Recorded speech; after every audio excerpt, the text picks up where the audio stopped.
प्रभु यीशु Krista है, देवरे का पुत्र है, प्रभु देवरे, देवरा कोई मारी है, पितना पुत्र है, लोकल पापಗಳನ್ನು ಪರಿಹರಿಸುವವರೇ, ನಮಗೆ ಲೋಕದ ಪಾಪವ ಪರಿಹರಿಸುವ ಪ್ರಾರ್ಥನೆಯನ್ನು ಅಂಗೀಕರಿಸಿರಿ. ಪಿತನ ಬಲಗಡೆ ಆಸೀನರಾಗಿರುವವರೇ, ನಮಗೆ ದಯೆ ತೋರಿ, ನಮಗೆ ದಯೆ ತೋರಿ. ಮೌನತದಲ್ಲಿ ದೇವರಿಗೆ ಮಹಿಮೆ ಮಹಿಮೆ, ಭೂಮಿಯಲ್ಲಿದ್ದು ಮನುಷ್ಯರಿಗೆ ಶಾಂತಿ ಶಾಂತಿ ಶಾಂತಿ.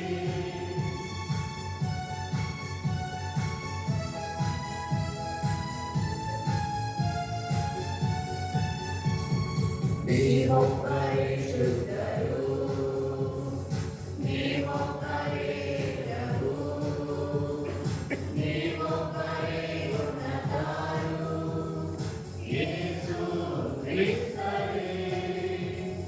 ಪವಿತ್ರ ಕರುಣೆ ಇರುವವರೇ, ದೇವರ ಪಿತನ ಮಹಿಮೆಯಲ್ಲಿ ಇರುವವರು ನೀವು.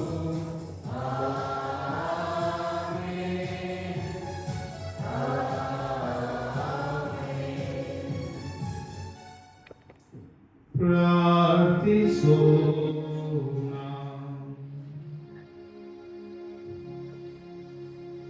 ದೇವರೇ, ನಿಮ್ಮಲ್ಲಿ ನಂಬಿಕೆ ಇಡುವವರಿಗೆ ನೀವೇ ಶಕ್ತಿ. ಕರುಣೆಯಿಂದ ನಮ್ಮ ಪ್ರಾರ್ಥನೆಗಳನ್ನು ಆಲಿಸಿರಿ. ಮಧ್ಯರಾದ ನಮ್ಮ ಬಲಹೀನತೆಯ ನಿಮಿತ್ತ ನಿಮ್ಮನ್ನು ಬಿಟ್ಟು ಏನು ಮಾಡಲು ನಾವು ಅಸಮರ್ಥರು. ನಾವು ನಿಮ್ಮ ಆಜ್ಞೆಗಳನ್ನು ಪಾಲಿಸುತ್ತಾ ನಮ್ಮ ನಿರ್ಧಾರ ಮತ್ತು ಕಾರ್ಯಗಳಿಂದ ನಿಮ್ಮನ್ನು ಮೆಚ್ಚಿಸಲು ನಮಗೆ ನಿಮ್ಮ ಕೃಪಾವರದ ನೆರವನ್ನು ನೀಡಿರಿ.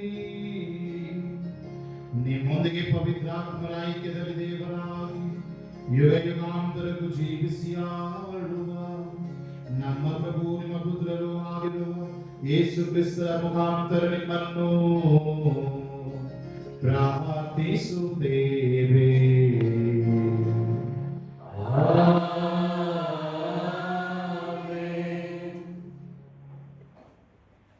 ದೇವರು ಮೋಶೆಯ ಮೂಲಕ ಇಸ್ರಾಯೇಲರೊಂದಿಗೆ ವಿಶೇಷ ಒಡಂಬಡಿಕೆಯನ್ನು ಮಾಡಿಕೊಳ್ಳುತ್ತಾರೆ.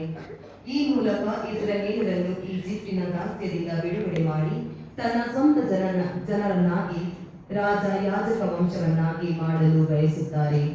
ದೇವರ ಮಾತಿಗೆ ವಿಧೇಯರಾಗುವವರು ಅವರಿಗೆ ಅಮೂಲ್ಯವಾದ ಸ್ವಕೀಯ ರಾಜರಾಗುತ್ತಾರೆ ಎಂಬ ಭರವಸೆಯನ್ನು ಈ ವಾಚನದಲ್ಲಿ ನೀಡುತ್ತದೆ. ವಿಮೋಚನಾ ಕಾರಣದಿಂದ ವಾಚನ. ಇಸ್ರೇಲರು ರೆಫಾದೀಮರನ್ನು ಬಿಟ್ಟು ಆ ಮರುಭೂಮಿಗೆ ಬಂದು ಅಲ್ಲಿನ ಬೆಟ್ಟಕ್ಕೆ ಎದುರಾಗಿ ಇಳಿದುಕೊಂಡರು. ಮೋಶೆ ಆ ಬೆಟ್ಟವನ್ನೇರಿ ದೇವರ ಸನ್ನಿಧಿಗೆ ಬಂದನು. ಸರ್ವೇಶ್ವರ ಸ್ವಾಮಿ ಬೆಟ್ಟದ ಮೇಲಿಂದ ಕೂಗಿ ಅವನಿಗೆ, ನೀನು ಯಾಕೋಬನ ಮನೆತನದವರಾದ ಇಸ್ರೇಲರಿಗೆ ಈ ಮಾತುಗಳನ್ನು ಹೇಳು. ನಾನು ಈಜಿಪ್ಟಿನವರಿಗೆ ಏನು ಮಾಡಿದೆನೆಂದು ನೀವು ನೋಡಿದ್ದೀರಿ. ಹದ್ದು ತನ್ನ ಮರಿಗಳನ್ನು ರೆಕ್ಕೆಗಳ ಮೇಲೆ ಹೊತ್ತುಕೊಳ್ಳುವಂತೆ ನಾನು ನಿಮ್ಮನ್ನು ಹೊತ್ತು ಈ ನನ್ನ ಸ್ಥಳಕ್ಕೆ ಸೇರಿಸಿದ್ದೇನೆ. ಇದೆಲ್ಲ ನಿಮಗೆ ಗೊತ್ತಿದೆ. ಹೀಗಿರಲು ನೀವು ನನ್ನ ಮಾತನ್ನು ಶ್ರದ್ಧೆಯಿಂದ ಕೇಳಿ ನಾನು ನೀಡುವ ನಿಬಂಧನೆಯನ್ನು ಅನುಸರಿಸಿ ನಡೆದರೆ ಸಮಸ್ತ ಭೂಮಿ ನನ್ನದಾಗಿದ್ದರೂ ನೀವು ಎಲ್ಲ ಜನಾಂಗಗಳಲ್ಲೂ ನನಗೆ ಸ್ವಕೀಯ ಜನಾಂಗವಾಗುವಿರಿ. ಅಲ್ಲದೆ ನೀವು ನನಗೆ ಯಾಜಕ, ರಾಜವಂಶ ಹಾಗೂ ಪರಿಶುದ್ಧ ಜನಾಂಗ ಆಗುವಿರಿ. ಇಸ್ರೇಲರಿಗೆ ನೀನು ತಿಳಿಸಬೇಕಾದ ವಿಷಯವಿದು ಎಂದರು. ಪ್ರಭುವಿನ ವಾಕ್ಯ.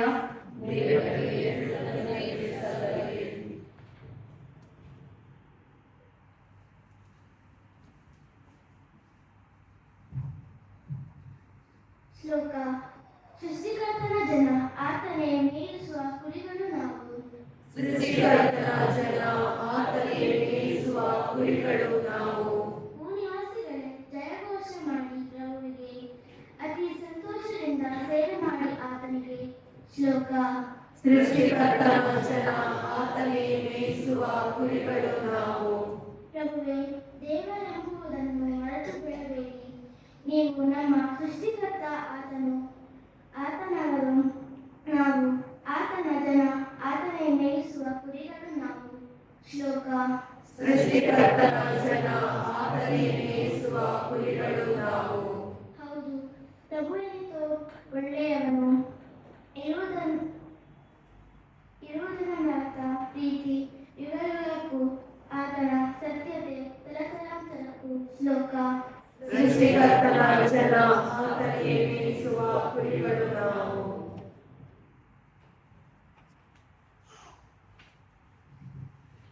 ಸಂತ ಪೌಲರು ದೇವರ ಅಪಾರ ಪ್ರೀತಿಯನ್ನು ನಮಗೆ ನೆನಪಿಸುತ್ತಾರೆ. ನಾವು ಇನ್ನೂ ಪಾಪಿಗಳಾಗಿದ್ದಾಗಲೇ ಕ್ರಿಸ್ತರು ತಮ್ಮ ರಕ್ಷಣೆಗಾಗಿ ತನ್ನ ಜೀವವನ್ನು ಅರ್ಪಿಸಿದರು. ಯೇಸುವಿನ ತ್ಯಾಗದ ಮೂಲಕ ನಾವು ದೇವರೊಂದಿಗೆ ಪುನಃ ಒಂದಾಗಿದ್ದೇವೆ. ಹಿಂದೆ ದೇವರಿಂದ ದೂರವಾಗಿದ್ದ ನಾವು ಈಗ ಅವರ ಸ್ನೇಹಿತರಾಗಿದ್ದೇವೆ. ಇದು ದೇವರ ಅಳತೆಯಿಲ್ಲದ ಪ್ರೀತಿಯ ಸ್ಪಷ್ಟ ಸಾಕ್ಷಿಗಳಾಗಿದೆ.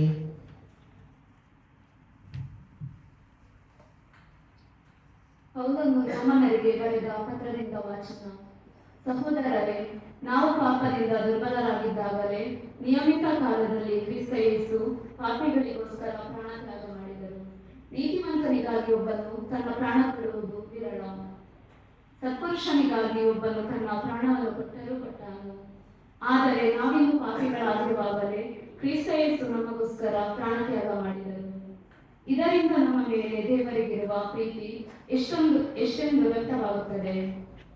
ಕ್ರಿಸ್ತ ಯೇಸುವಿನ ರಕ್ತಧಾರೆಯಿಂದ ನಾವೀಗ ದೇವರೊಡನೆ ಸತ್ಸಂಬಂಧದಲ್ಲಿದ್ದೇವೆ. ಹೀಗಿರಲಾಗಿ ಬರಲಿರುವ ದೈವ ಕೋಪಾಗ್ನಿಯಿಂದ ಯೇಸು ಕ್ರಿಸ್ತರ ಮುಖಾಂತರವೇ ಪಾರಾಗುತ್ತೇವೆ ಎಂಬುದು ಮತ್ತಷ್ಟು ನಿಶ್ಚಯವಲ್ಲವೇ? ನಾವು ದೇವರಿಗೆ ಶತ್ರುಗಳಾಗಿದ್ದರೂ ಅವರು ತಮ್ಮ ಮಗನ ಮರಣದ ಮೂಲಕ ನಮ್ಮನ್ನು ತಮ್ಮೊಡನೆ ಸಂಧಾನಗೊಳಿಸಿ ಮಿತ್ರರನ್ನಾಗಿ ಮಾಡಿಕೊಂಡರು. ನಾವೀಗ ದೇವರ ಮಿತ್ರರಾಗಿರುವುದರಿಂದ ಕ್ರಿಸ್ತ ಯೇಸುವಿನ ಜೀವದ ಮೂಲಕ ಉದ್ಧಾರ ಹೊಂದುತ್ತೇವೆ ಎಂಬುದು ಮತ್ತಷ್ಟು ಖಚಿತವಲ್ಲವೇ? ಅಷ್ಟೇ ಅಲ್ಲದೆ ನಮ್ಮ ಪ್ರಭು ಯೇಸು ಕ್ರಿಸ್ತರ ಮುಖಾಂತರ ದೇವರು ನಮ್ಮನ್ನು ಮಿತ್ರರನ್ನಾಗಿಸಿರುವುದರಿಂದ ಅವರ ಮೂಲಕವೇ ನಾವು ದೇವರಲ್ಲಿ ಹೆಮ್ಮೆಪಡುತ್ತೇವೆ. ಪ್ರಭುವಿನ ವಾಕ್ಯ.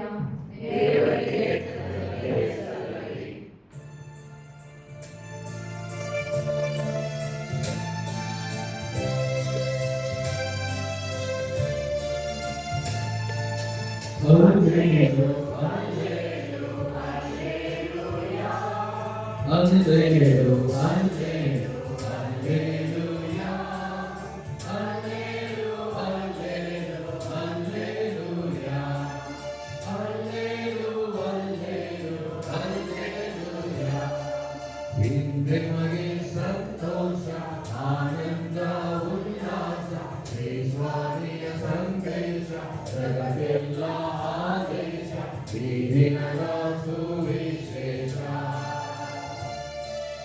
ಈ ದಿನದ ಸುವಿಶೇಷ.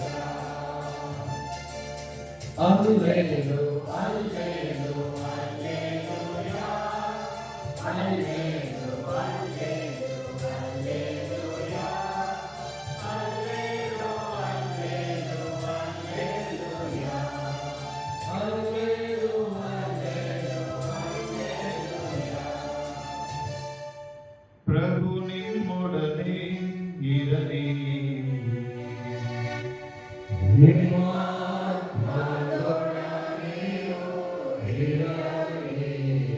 ಮತ್ತಾಯನು ಬರೆದ ಪವಿತ್ರ ಶುಭ ಸಂದೇಶದಿಂದ ವಾಚನ.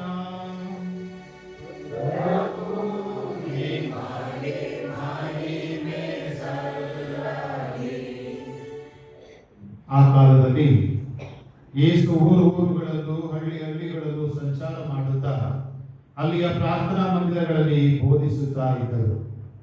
ಶ್ರೀ ಸಾಮ್ರಾಜ್ಯದ ಶುಭ ಸಂದೇಶವನ್ನ ಸಾರಿದರು. ಎಲ್ಲಾ ತರಹದ ರೋಗ ರುಜಿನಗಳನ್ನು ಗುಣಪಡಿಸಿದರು. ಆ ಜನಸಮೂಹವನ್ನು ಕಂಡಾಗ ಅವರ ಮನ ಕರಗಿತು. ಏಕೆಂದರೆ ಕುರುಬನಿಲ್ಲದ ಕುರಿಗಳಂತೆ ಅವರು ತೊಡಲಿದ್ದರು ಹಾಗೂ ಬಳಲಿದ್ದರು. ಆದುದರಿಂದ ಯೇಸು ತಮ್ಮ ಶಿಷ್ಯರಿಗೆ, ಬೆಳೆಗೇನೋ ಹೇರಳವಾಗಿದೆ, ಕೊಯ್ಲುಗಾರರು ವಿರಳ. ಈ ಕಾರಣ ತನ್ನ ಕೊಯ್ಲಿಗೆ ಆಳುಗಳನ್ನ ಕಳುಹಿಸುವಂತೆ ಬೆಳೆಯ ಯಜಮಾನನನ್ನ ಪ್ರಾರ್ಥಿಸಿರಿ ಎಂದರು. ಯೇಸು ತಮ್ಮ 12 ಮಂದಿ ಶಿಷ್ಯರನ್ನ ಒಟ್ಟಿಗೆ ಕರೆದು ಎಲ್ಲ ರೋಗ ರುಜಿನಗಳನ್ನು ಗುಣಪಡಿಸುವುದಕ್ಕೂ ದೆವ್ವಗಳನ್ನು ಬಿಡಿಸುವುದಕ್ಕೂ ಅವರಿಗೆ ಅಧಿಕಾರವನ್ನು ಕೊಟ್ಟರು. ಆ 12 ಮಂದಿ ಪ್ರೇಷಿತರ ಹೆಸರುಗಳು ಇವು. ಮೊದಲನೆಯವನು ಪೇತ್ರ ಎನಿಸಿಕೊಂಡ ಸಿಮೋನ ಮತ್ತು ಅವನ ಸಹೋದರ ಅಂದ್ರೇಯ, ಜಬೆದಾಯನ ಮಗ ಯಾಕೋಬ ಮತ್ತು ಅವನ ಸಹೋದರ ಯೋಹಾನ, ಫಿಲಿಪ್ಪ ಮತ್ತು ಬರ್ತಲೋಮಾಯ, ತೋಮ ಮತ್ತು ಸುಂಕ ವಸೂಲಿಗಾರ ಮತ್ತಾಯ, ಅಲ್ಫಾಯನ ಮಗ ಯಾಕೋಬ ಮತ್ತು ತದ್ದಾಯ, ದೇಶಾಭಿಮಾನಿ ಎಂದು ಕರೆಯಲಾದ ಸಿಮೋನ ಮತ್ತು ಗುರುದ್ರೋಹಿಯಾಗಲಿದ್ದ ಯೂದ ಇಸ್ಕರಿಯೋತ. ಆ 12 ಮಂದಿಯ ನಿಯೋಗವನ್ನು ಕಳುಹಿಸುವಾಗ ಯೇಸು ಅವರಿಗೆ ಕೊಟ್ಟ ಆದೇಶ ಇದು: ಪರಕೀಯರತ್ತ ಹೋಗಲೇಬೇಡಿ, ಸಮಾರ್ಯದವರ ಯಾವ ಊರಿಗೂ ಕಾಲಿಡಬೇಡಿ. ಅದಕ್ಕೆ ಬದಲು ತಪ್ಪಿ ಹೋದ ಕುರಿಗಳಂತೆ ಇರುವ ಇಸ್ರಾಯೇಲ್ ಜನರ ಬಳಿಗೆ ಹೋಗಿರಿ. ಹೋಗುತ್ತಾ ಸ್ವರ್ಗ ಸಾಮ್ರಾಜ್ಯವು ಸಮೀಪಿಸಿದೆ ಎಂದು ಬೋಧನೆ ಮಾಡಿರಿ. ರೋಗಿಗಳನ್ನು ಗುಣಪಡಿಸಿರಿ, ಸತ್ತವರನ್ನ ಮತ್ತೆ ಬದುಕಿಸಿರಿ, ಕುಷ್ಠ ರೋಗಿಗಳನ್ನ ಸ್ವಸ್ಥಪಡಿಸಿರಿ, ದೆವ್ವಗಳನ್ನು ಬಿಡಿಸಿರಿ. ಉಚಿತವಾಗಿ ಪಡೆದಿರುವಿರಿ, ಉಚಿತವಾಗಿ ಕೊಡಿ ಎಂದು ನುಡಿದರು. ಪ್ರಭುವಿನ ಶುಭ ಸಂದೇಶ.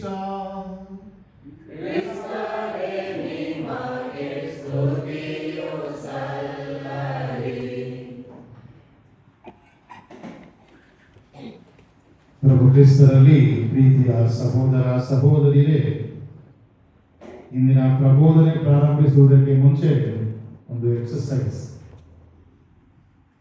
ಎಲ್ಲರೂ ಕಣ್ಣುಗಳನ್ನು ಮುಚ್ಚೋಣ. ಇಂದು 3 ವ್ಯಕ್ತಿಗಳನ್ನು ನೆನಪಿಸಿಕೊಳ್ಳಲು ಪ್ರಯತ್ನಿಸಿ. ಮೊದಲನೆಯದು, ಯಾರಾದರೂ ಒಬ್ಬ ಯಾಜಕ ನಿಮ್ಮ ಬದುಕಿನಲ್ಲಿ ಅಥವಾ ನಿಮ್ಮ ಕುಟುಂಬದಲ್ಲಿ ಇಂದು ಯಾವ ಬೆಳವಣಿಗೆಯನ್ನು ನೀವು ನೋಡ್ತಾ ಇದ್ದೀರೋ, ಏನು ಸ್ಥಿತಿಗತಿಯನ್ನು ನೋಡ್ತಾ ಇದ್ದೀರಾ, ಅದು ಈ ಯಾಜಕರಿಂದ ಆಗಿತ್ತು. ಈ ಯಾಜಕರು ನಮಗೆ ಕೊಟ್ಟ ಮಾರ್ಗದರ್ಶನದಿಂದ ನಾವು ಇವತ್ತು ಈ ಸ್ಥಾನಕ್ಕೆ ಬಂದಿದ್ದೇವೆ. ಈ ಒಬ್ಬ ಯಾಜಕರ ಸಹಾಯದಿಂದ ಇಂದು ನಾನು ಇಷ್ಟು ಬೆಳವಣಿಗೆಯನ್ನು ಕಂಡಿದ್ದೇನೆ ಅನ್ನೋ ಆ ಒಬ್ಬ ಯಾಜಕರ ನೆನಪಿಗೆ ಬಂದದ್ದು. ಇನ್ನು ಎರಡನೆಯ ವ್ಯಕ್ತಿ ಒಬ್ಬ ಕನ್ಯಾ ಭಗಿನಿ, ಸಿಸ್ಟರ್. ಇವರು ನನಗೆ ಪಾಠ ಕಲಿಸುವುದರಿಂದ ನಾನು ಇವತ್ತು ಈ ಸ್ಥಾನದಲ್ಲಿದ್ದೇನೆ. ನಾನು ಬೆಳೆಯುತ್ತಿರಬೇಕಾದ್ರೆ ಈ ಸಿಸ್ಟರ್ ನನಗೆ ಸಹಾಯ ಮಾಡಿದೆ, ಅದರಿಂದಾಗಿ ನಾನು ಇಷ್ಟು ಬೆಳವಣಿಗೆಯನ್ನು ಕಾಣಲು ಸಾಧ್ಯವಾಯಿತು. ಅಥವಾ ಈ ಸಿಸ್ಟರ್ ನನ್ನಗಾಗಿ, ನನ್ನ ಕುಟುಂಬಕ್ಕಾಗಿ ಸದಾ ಪ್ರಾರ್ಥಿಸ್ತಾ ಇದ್ದಾರೆ, ಅವರ ಪ್ರಾರ್ಥನೆ ಫಲದಿಂದ ಈಗ ನನ್ನ ಕುಟುಂಬ ಇಷ್ಟು ಇಂಥ ಸ್ಥಾನಮಾನವನ್ನು ಗಳಿಸಿದೆ ಅನ್ನೋ ಆ ಸಿಸ್ಟರ್ ಅನ್ನ ನೆನಪಿಗೆ ತಂದದ್ದು. ಇನ್ನು ಮೂರನೇದಾಗಿ ಒಬ್ಬ ಸ್ತ್ರೀ ಸಾಮಾನ್ಯ, ನಮ್ಮಂತೆ ನಿಮ್ಮಂತೆ ಒಬ್ಬ ಸಾಮಾನ್ಯ ವ್ಯಕ್ತಿ. ಅದು ನಿಮ್ಮ ಗೆಳೆಯನಾಗಿರಬಹುದು, ನಿಮ್ಮ ಅಣ್ಣ ತಮ್ಮಂದಿರಾಗಿರಬಹುದು, ಸಂಬಂಧಿಕರಾಗಿರ್ಬೋದು, ಯಾರಾದ್ರೂ ಸರಿ. ಈ ವ್ಯಕ್ತಿ ಇಲ್ಲದೆ ಹೋಗಿದ್ದರೆ ನನ್ನ ಜೀವನದಲ್ಲಿ ನಾನು ಇಂಥ ಒಂದು ಬದಲಾವಣೆಯನ್ನು ಕಾಣಲು ಸಾಧ್ಯವಾಗ್ತಾ ಇರಲಿಲ್ಲ. ಈ ವ್ಯಕ್ತಿಯ ಸಹಾಯ ಅಥವಾ ಸಹಕಾರ ಇಲ್ಲದೆ ಹೋಗಿದ್ದರೆ ನನ್ನ ಕುಟುಂಬ ಇಷ್ಟು ಮುಂದುವರಿಯಲು ಆಗುತ್ತಾ ಇರಲಿಲ್ಲ ಅನ್ನೋ 3 ವ್ಯಕ್ತಿಗಳು: ಒಬ್ಬ ಯಾಜಕರು, ಒಬ್ಬ ಕನ್ಯಾ ಭಗಿನಿ, ಇನ್ನೊಬ್ಬ ಶ್ರೀ ಸಾಮಾನ್ಯ. ನೆನಪಿಗೆ ತಂದುಕೊಳ್ಳಿ. ಓಕೆ, ಕಣ್ತೇವೆ. 3 ಜನರ ನೆನಪು ನಿಮ್ಮಲ್ಲಿದೆ ಅಲ್ವಾ? ಹೌದಾ? ಅಂದ್ರೆ ಪ್ರತಿಯೊಬ್ಬರ ಬದುಕಿನಲ್ಲೂ ಒಬ್ಬ ಯಾಜಕರು ಯಾರಾದರೂ ನಮಗೆ ಸಹಾಯ ಮಾಡಿರೋದಿರ್ಬೋದು, ಮಾರ್ಗದರ್ಶನ ಕೊಟ್ಟಿರೋರಿದ್ದಾರೆ, ಕನ್ಯಾ ಭಗಿನಿ ಇದ್ದಾರೆ. ಅದೇ ರೀತಿ ಒಬ್ಬ ಸಾಮಾನ್ಯ ವ್ಯಕ್ತಿ, ನಮ್ಮಂತೆ ನಿಮ್ಮಂತೆ ಮನುಷ್ಯರು ಅವರು ಇದ್ದಾರೆ. ನಾನು ಏನಕ್ಕೆ ಇದನ್ನು ನೆನಪಿಸಿಕೊಳ್ಳಲು ನಿಮಗೆ ಕರೆ ಕೊಟ್ಟೆ ಅಂದ್ರೆ, ಇಂದಿನ ವಾಚನದ ವಿಶೇಷವಾಗಿ ಶುಭ ಸಂದೇಶದಲ್ಲಿ ಒಂದು ವಾಕ್ಯ ಇಂದು ನಾವು ಧ್ಯಾನಿಸಲು ಪ್ರಯತ್ನಿಸೋಣ. ಬೆಳೆಯೇನೋ ಹೇರಳವಾಗಿದೆ, ಕೊಯ್ಲುಗಾರರು ವಿರಳ. ಈ ಕಾರಣ ತನ್ನ ಕೊಯ್ಲಿಗೆ ಆಳುಗಳನ್ನು ಕಳುಹಿಸುವಂತೆ ಬೆಳೆಯ ಯಜಮಾನನ ಪ್ರಾರ್ಥನೆ. ಇಲ್ಲಿ ಬೆಳೆಯ ಯಜಮಾನ ಯಾರು? ದೇವರು. ಬೆಳೆದಿರುವ ಬೆಳೆ ಯಾವುದು? ಬೆಳೆಯ ಹೇರಳವಾಗಿದೆ ಅಂದ್ರೆ ಹೃದಯಗಳು. ಯಾರ್ಯಾರಿಗೆ ಯೇಸುವಿನ ಬಗ್ಗೆ ತಿಳಿದುಕೊಳ್ಳಬೇಕು, ಯೇಸುವಿನ ಪರಿಚಯ ಮಾಡಿಕೊಳ್ಳಬೇಕು, ಮತ್ತೆ ಯೇಸುವನ್ನು ನಾನು ನೋಡಬೇಕು ಅನ್ನೋ ಒಂದು ಆಸೆ ಇರುವಂತ ಹೃದಯಗಳು ತುಂಬಾ ಇದೆ ಪ್ರಪಂಚದಲ್ಲಿ. ಇನ್ನು ಕೊಯ್ಲುಗಾರರು ವಿರಳ. ಕೊಯ್ಲುಗಾರರು ಅಂತ ಹೇಳಿದ್ರೆ ಯೇಸುವಿನ ಪರಿಚಯ ಮಾಡಿಸುವವರು ಬಹಳ ವಿರಳವಾಗ್ತಾ ಇದ್ದಾರೆ ಸಮಾಜದಲ್ಲಿ. ಇಂದು ನಾವು ಸುತ್ತ ನೋಡ್ತಾ ಇದ್ದೇವೆ, ಯೇಸುವಿನಂತ ಬದುಕನ್ನ ಜೀವಿಸುವವರು ಕಡಿಮೆ ಆಗ್ತಾ ಇದ್ದಾರೆ. ನಾವು ಅನೇಕ ಬಾರಿ ಈ ರೀಡಿಂಗ್ ಅನ್ನ ತಗೊಳ್ಳೋದು ಯಾವಾಗ ಅಂತ ಹೇಳಿದ್ರೆ, ದೈವ ಕರೆಗಳು ಕಡಿಮೆ ಆಗುತ್ತಾ ಇದೆ ಅಂತ ಹೇಳೋದು. ದೈವ ಕರೆಗಳು ಅಂತ ಹೇಳಿದ್ರೆ ಯಾಜಕರಾಗುವವರ ಸಂಖ್ಯೆ, ಕನ್ಯಾಭಗಿನಿಯರಾಗುವಂತ ಸಂಖ್ಯೆ ಇವಾಗ ದಿನದಿಂದ ದಿನಕ್ಕೆ ಕಡಿಮೆ ಆಗ್ತಾ ಇದೆ. ನಮ್ಮ ಧರ್ಮ ಕೇಂದ್ರದಿಂದಲೇ ಎಷ್ಟು 78 ಕುಟುಂಬಗಳಿವೆ. ಎಷ್ಟು ಕುಟುಂಬಗಳಿಂದ ಗುರು ಆಗಿದ್ದಾರೆ? 1 ಕುಟುಂಬ, ಮ್ಯಾಕ್ಸಿಮಮ್ 2 ಕುಟುಂಬ. ಅಂದ್ರೆ ದೇವರ ಸೇವೆಯನ್ನ ಮಾಡುವವರ ಸಂಖ್ಯೆ ಕಡಿಮೆ ಆಗ್ತಾ ಇದೆ. ದೇವರ ಬಗ್ಗೆ ಬೋಧಿಸುವವರ ಸಂಖ್ಯೆ ಕಡಿಮೆ ಆಗ್ತಾ ಇದೆ. ಈ ನಿಟ್ಟಿನಲ್ಲಿ ಪ್ರಿಯರೇ, ನಾನು ಈ ಪ್ರಾರಂಭದಲ್ಲಿ 3 ಜನರ ನೆನಪಿಗೆ ನೀವು ತಗೊಳ್ಳಿ ಅಂತ ಹೇಳಿದೆ. ಈ 3 ಜನರನ್ನ ನೀವು ಹೋಗಿ ಹುಡುಕಿಕೊಂಡು ಹೋಗಿಲ್ಲ, ನೀವು ಹುಡುಕೊಂಡು ಹೋಗಿಲ್ಲ. ಅವ್ರು ಎಲ್ಲಿಂದಲೂ ಬಂದ್ರು, ಏನೋ ಒಂದು ನಿಮ್ಮ ಜೀವನಕ್ಕೆ ಒಂದು ಮಾರ್ಗದರ್ಶನ ಕೊಟ್ಟು ಆಮೇಲೆ ಅವರ ದಾರಿ ಇಟ್ಕೊಂಡು ಹೋದ್ರು. ಹೌದೋ ಇಲ್ಲ? ಅವ್ರು ನಿಮ್ಮ ಜೊತೆನೆ ಉಳಿದಿಲ್ಲ. ಯಾವುದೋ ಒಂದು ಸಮಯದಲ್ಲಿ ನಿಮ್ಮ ಜೀವನದಲ್ಲಿ ಏನೋ ಕಷ್ಟ ಇತ್ತು, ಸಮಯ ಏನೋ ಇತ್ತು, ಆ ಸಮಯದಲ್ಲಿ ಯಾರು ಕಳಿಸಿದ್ರು ಗೊತ್ತಿಲ್ಲ. ಅದುವೇ ಆಗಿದೆ ದೇವರ ಕಾರ್ಯ. ಇಲ್ಲಿ ನಾವು ಹೇಳ್ತಾ ಇದ್ದೀವಿ, ತನ್ನ ಕೊಯ್ಲಿಗೆ ಆಳುಗಳನ್ನ ಕಳುಹಿಸುವಂತೆ ಬೆಳೆ ಯಜಮಾನನ ಪ್ರಾರ್ಥಿಸಿ. ನೀವು ಪ್ರಾರ್ಥಿಸ್ತಾ ಇದ್ದೀರಿ, ನನಗೆ ಸಹಾಯ ಮಾಡಿ ದೇವರೇ, ಸಹಾಯ ಮಾಡಿ, ನನಗೆ ದಾರಿ ತೋರಿಸ್ತಾ ಇಲ್ಲ, ದಾರಿ ಕಾಣುವಂತೆ ಮಾಡಿ. ದೇವರು ಒಂದಲ್ಲ ಒಂದು ರೀತಿಯಲ್ಲಿ ನಿಮ್ಮ ಬದುಕನ್ನ ಸರಿಪಡಿಸಲು ಅಥವಾ ನಿಮ್ಮ ಬದುಕಿಗೆ ಏನೋ ಒಂದು ಹೊಸತನವನ್ನ ಹಾಡು ತುಂಬಲು ದೇವರು ಒಬ್ಬೊಬ್ಬರನ್ನೇ ಆಯ್ಕೊಳ್ತಾರೆ. ನಿಮಗೆ ಸಮಯ ಬಂದಾಗ ಆ ತಕ್ಕ ಕಾಲದಲ್ಲಿ ನಿಮ್ಮ ಬದುಕಿಗೆ ಕಳಿಸ್ತಾರೆ. ಸೊ ಅದೇ ರೀತಿ ಇಂದು ವಿಶೇಷವಾಗಿ ನಾವು ತಂದೆ ಪ್ರಭು ಯೇಸು ನಮಗೆ ಕರೆ ಕೊಡುತ್ತಾ ಇದ್ದಾರೆ, ಆ ಕೊಯ್ಲುಗಾರರಿಗಾಗಿ ಪ್ರಾರ್ಥಿಸಿ. ನಾವೆಷ್ಟು ಜನ ಧರ್ಮ ಕೇಂದ್ರದಲ್ಲಿ ಅಥವಾ ಧರ್ಮಕ್ಷೇತ್ರದಲ್ಲಿ ಯಾಜಕರ ಸಂಖ್ಯೆ ಹೆಚ್ಚಾಗಲಿ ಅಂತ ಹೇಳಿ ಪ್ರಾರ್ಥಿಸ್ತಾ ಇದ್ದೇವೆ. ಎಷ್ಟು ಜನ ನನ್ನ ಕುಟುಂಬದಿಂದಲೇ ಯಾರಾದರೂ ಒಬ್ರು ಯಾಜಕರಾಗಲಿ ಅಂತ ಹೇಳಿ ಪ್ರಾರ್ಥಿಸ್ತಾ ಇದ್ದೇವೆ. ನನ್ನ ಕುಟುಂಬದಲ್ಲಿ ಯಾರಾದರೂ ಒಬ್ರು ಕನ್ಯಾಭಗಿನಿ ಆಗಲಿ ಅಂತ ಹೇಳಿ ಎಷ್ಟು ಜನ ಪ್ರಾರ್ಥಿಸ್ತಾ ಇದ್ದೇವೆ. ಯಾಕೆ ಅಂತ ಹೇಳಿದ್ರೆ ಪ್ರಿಯರೇ, ಧರ್ಮಸಭೆ ಉಳಿದು ಮುಂದುವರಿಯಬೇಕಾದ್ರೆ ನಾಯಕರುಗಳ ಅವಶ್ಯಕತೆ ಇದೆ. ನಾಯಕರುಗಳಿಲ್ಲದ ಸಮಾಜ ಅದು ದಿಕ್ಕಾಪಾಲಾಗಿ ಹೋಗ್ತದೆ. ಸೊ ಈ ನಿಟ್ಟಿನಲ್ಲಿ ಇಂದು ಮೊದಲನೆಯ ಸಂದೇಶ ನನಗೆ ಮತ್ತೆ ನಿಮಗೆ, ಯಾಜಕರು ಬರುವವರೆಗೆ ಕಾಯುವ ಅವಶ್ಯಕತೆ ಇಲ್ಲ. ಸಿಸ್ಟರ್ಸ್ಗಳು ಬಂದು ನಮಗೆ ಇನ್ಸ್ಪೈರ್ ಮಾಡುವವರೆಗೂ ಅವಶ್ಯಕತೆ ಇಲ್ಲ. ಇವತ್ತು ನಾನೇ ಒಬ್ಬ ಕೊಯ್ಲುಗಾರ. ಹೇಗೆ ನನ್ನ ಬದುಕಿನಲ್ಲಿ ಒಬ್ಬ ಯಾಜಕ, ಒಬ್ಬ ಕನ್ಯಾಭಗಿನಿ ಅಥವಾ ಇನ್ನೊಬ್ಬ ಯಾರೋ ಶ್ರೀ ಸಾಮಾನ್ಯ ನನಗೆ ಒಂದು ಕ್ರಿಸ್ತನ ಅನುಭವವನ್ನು ಕೊಟ್ಟರು, ಹಾಗೆ ಇವತ್ತು ನಾನು ಬೇರೆಯವರಿಗೆ ಕ್ರಿಸ್ತನ ಅನುಭವವನ್ನು ಕೊಡುವ ವ್ಯಕ್ತಿಯಾದರೆ ನನ್ನ ಜೊತೆ ಯಾರೇ ಒಬ್ರು ಮಾತಾಡಿ ಅವರಿಗೆ ಅನಿಸ್ಬೇಕು, ಇವರಿಂದಾಗಿ ನನ್ನ ಬದುಕು ಬದಲಾಯಿತು, ಇವರಿಂದಾಗಿ ನನ್ನ ಕುಟುಂಬ ಉದ್ಧಾರವಾಯಿತು, ಇವರಿಂದಾಗಿ ನನ್ನ ಬದುಕಿನಲ್ಲಿ ಒಂದು ಯಾವ ದಾರಿಯಲ್ಲಿ ಸಾಗಬೇಕು ಅನ್ನೋದು ಇವರಿಂದ ನಾನು ಅರ್ಥ ಮಾಡಿಕೊಂಡೆ. ಇಂತಹ ಬದುಕು ನಿಜವಾಗಿಯೂ ಸಾರ್ಥಕವಾದ ಬದುಕು. ಆದ್ದರಿಂದ ಪ್ರಿಯರೇ, ಇಂದು ನಮ್ಮನ್ನೇ ನಾವು ಕೇಳಿಕೊಳ್ಳಬೇಕು. ಮೊದಲನೆಯ ವಾಕ್ಯ ಇಂದಿನ ಶುಭ ಸಂದೇಶದಿಂದ, ಬೆಳೆ ಏನೋ ಹೇರಳವಾಗಿದೆ, ಕೊಯ್ಲುಗಾರರು ವಿರಳ. ನೀನು ಆ ಕೊಯ್ಲುಗಾರನಾಗಲು ಸಿದ್ಧರಿದ್ದೇನೆ. ಇದು ನಿಮ್ಮ ಸುತ್ತಮುತ್ತಲೇ ನೋಡಿ, ಎಷ್ಟೋ ಜನರಿಗೆ ದೇವರ ಅನುಭವ ಬೇಕು. ಆ ದೇವರ ಅನುಭವಕ್ಕಾಗಿ ಅವರು ಹಾತೊರೀತಾ ಇದ್ದಾರೆ. ನೀನು ಅವರಿಗೆ ದೇವರ ಅನುಭವವನ್ನು ನಿನ್ನ ಮಾತಿನ ಮೂಲಕ, ನಿನ್ನ ವರ್ತನೆಯ ಮೂಲಕ, ನಿನ್ನ ಕಾರ್ಯದ ಮೂಲಕ, ನಿನ್ನ ಜೀವನ ಶೈಲಿಯ ಮೂಲಕ. ಅದುವೇ ಆಗಿದೆ ಯೇಸು ಹೇಳುವಂಥದ್ದು. ಇದನ್ನು 2 ರೀತಿ ಅರ್ಥ ಮಾಡ್ಕೋಬಹುದು. ಒಂದು, ನಾನೇ ದೇವರು ಆಯ್ದುಕೊಂಡ ಆ ದೈವ ಕರೆಗೆ ಒಳಪಟ್ಟವರು ನಾನು, ನೀನು ಮದುವೆ ಆಗಿರು, ಮಗು ಆಗಿರು, ಅಥವಾ ದೊಡ್ಡವನಾಗಿರು. ಚಿಕ್ಕ ಮಕ್ಕಳಿಂದ ದೊಡ್ಡವರನ್ನ ದೇವರು ಇನ್ಸ್ಪೈರ್ ಮಾಡ್ತಾರೆ. ಅವರು ರೆಗ್ಯುಲರ್ ಆಗಿ ಪೂಜೆಗೆ ಬರ್ತಾರೆ. ಅವ್ರು ನಿಮ್ಮನ್ನ ಕೇಳ್ತಾರೆ, ಅಪ್ಪ ಏನ್ ನೀವು ಪೂಜೆಗೆ ಬರ್ತಾ ಇಲ್ಲ? ಅದು ಒಂದು ನಿಮ್ಮನ್ನೇ ನೀವು ಕೇಳ್ಕೊಳ್ಬೇಕು. ಮಕ್ಕಳಿಂದ ದೇವರು ನಿಮಗೆ ಕರೆ ಕೊಡ್ತಾ ಇದ್ದಾರೆ, ಬರೀ ಪೂಜೆಗೆ ಹೋಗುವಂತೆ.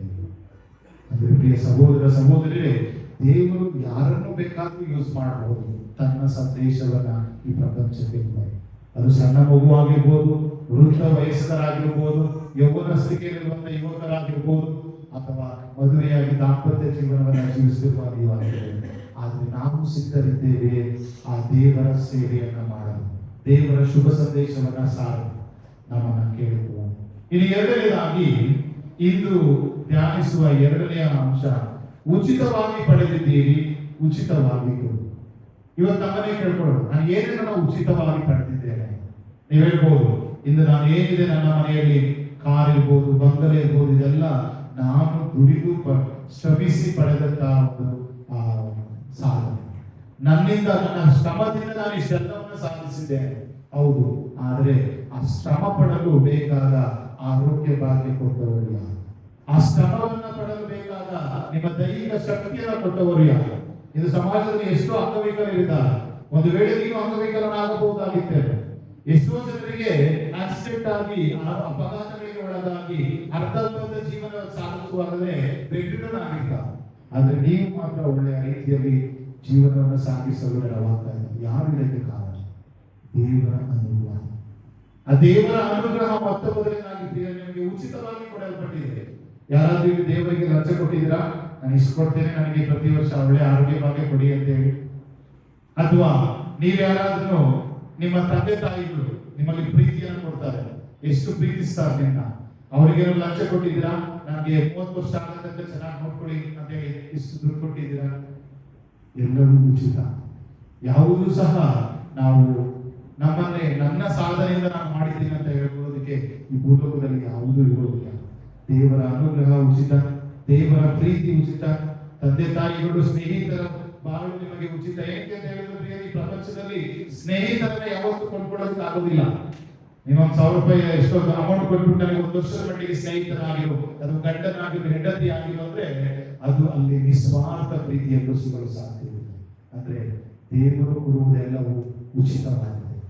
ಆಗಿರ್ಬೇಕಾದ್ರೆ ಇನ್ನು ಆ ಉಚಿತವಾಗಿ ಪಡೆದಂತ ಪ್ರೀತಿಯನ್ನ, ಉಚಿತವಾಗಿ ಪಡೆದಂತ ಕ್ಷಮೆಯನ್ನ, ಆ ಪಾಪ ನಿವೇದನೆ ಸಂಸ್ಕಾರದಲ್ಲಿ ನೀವು ಯಾರೋ ಸಹ ಗುರುಗಳಿಗೆ ಅಲ್ಲಿ ನನ್ನ ಪಾಪಗಳು ಇದೆ ನನ್ನ ಇದನ್ನು ಕ್ಷಮಿಸಿ ಅಂತ ಹೇಳ್ಬಿಟ್ಟು ಅಲ್ಲಿ ಲಂಚ ಕೊಡೋದಿಲ್ಲ.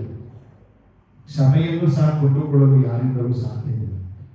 ಅದೇ ರೀತಿ ಶಾಂತಿ ಸಮಾಧಾನ ಯಾವ ದುಡ್ಡಿನಿಂದಲೂ ಅದನ್ನ ನಾವು ಕೊಂಡ್ಕೊಳ್ಳೋದಕ್ಕಾಗೋದಿಲ್ಲ. ಆದ್ರೆ ಪ್ರಿಯರೇ, ಅದು ಉಚಿತವಾಗಿ ಕೊಡಲ್ಪಡುತ್ತದೆ. ಅದನ್ನು ಕೊಟ್ಟದನ್ನ ನಾವು ಇತರರೊಂದಿಗೆ ಹಂಚಿಕೊಂಡಾಗ ಅದು ಡಬಲ್ ಆಗುತ್ತದೆ.